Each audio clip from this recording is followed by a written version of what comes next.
Hvis man ser på de 10 varmeste år nogensinde, har de alle sammen fundet sted i de sidste 14 år.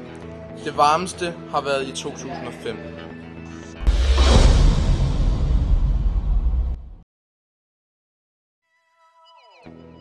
Dette er vores elskede moder jord. Jorden har eksisteret i ca. 40 milliarder år.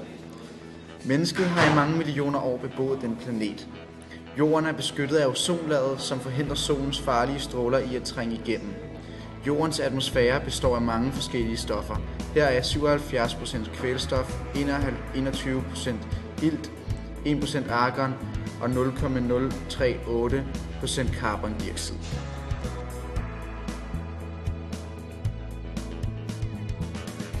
Vores planet bliver varmere. På samme tid er der mere CO2 i atmosfæren, end der har været i 420.000 år, og der kommer stadigvæk mere. Hårdt bevismateriale er, at oceanerne stiger, temperaturen er usædvanligt høje for de forskellige årstider, mere tørke, flere tropiske storme og flere voldsomme oversvømmelser. Forskerne er enige i, at mennesker har en stor andel i klimaændringerne. Det meste af vores energi bliver i dag dannet ved hjælp af afbrænding af fossile brændstoffer.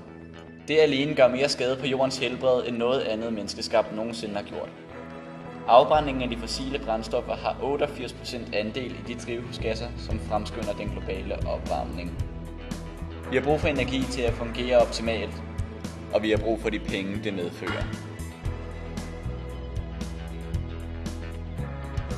En forsker har udtalt, at opvarmningen er ligesom kræft. For hvis vi venter til vi får det konstateret, er det højst sandsynligt, at det er for sent at gøre noget ved det. Her ser vi en gletsjer for 75 år siden, og her ser vi den i dag. Dette er Kilimanjaro for 30 år siden, og dette er et billede taget sidste år. Det ses meget tydeligt på disse to eksemplarer, at der er sket en stor ændring i temperaturen. I sommeren 2002 skete der noget meget uforventet. Et stort stykke af indlandsisen på størrelse med Rhode Island kollapsede og flød ud i Polarhavet.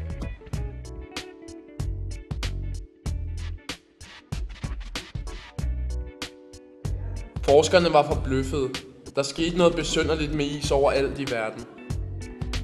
Indlandsisens gletsjere smelter mildest talt foran øjnene på en. Det skaber lange floder, som går igennem isen, som danner søer. Der opstår huller, som går flere hundrede meter ned under isens overflade.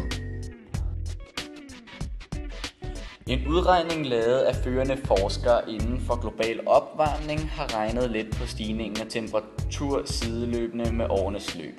På denne graf indikerer den gule linje den forventede stigning i grader i 1984. Den røde linje viser, hvordan man forventer temperaturstigningen i dag. På 22 år har forskerne altså ændret sin forudsigelse med 50%. Denne graf viser, at vi må tage forbehold for denne udvikling, og konsekvenser er allerede tydelige.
Her ser vi kategori 5 orkanen Katrina.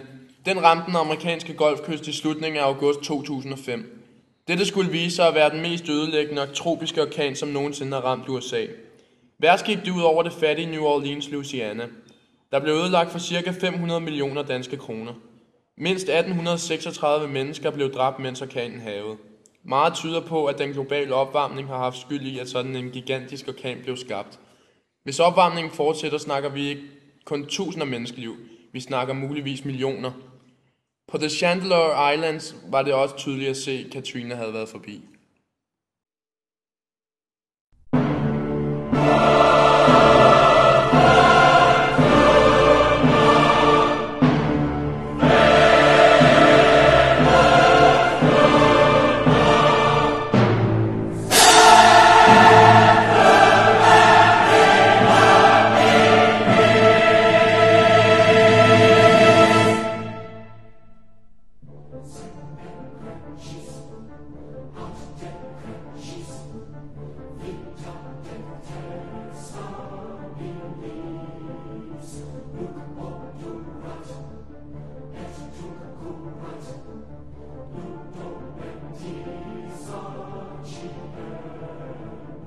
Konklusionen er enkel.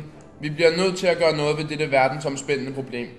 Hvis ikke der snart bliver gjort noget ved CO2-udslippet, vil vi med tiden udslette os selv. Energiformer, som ikke er skadelige for verden, må blive taget i brug. Ellers går vi måske en ny istid i møde, hurtigere end forventet, eller måske i værste fald en komplet udslettelse af vores elskede planet.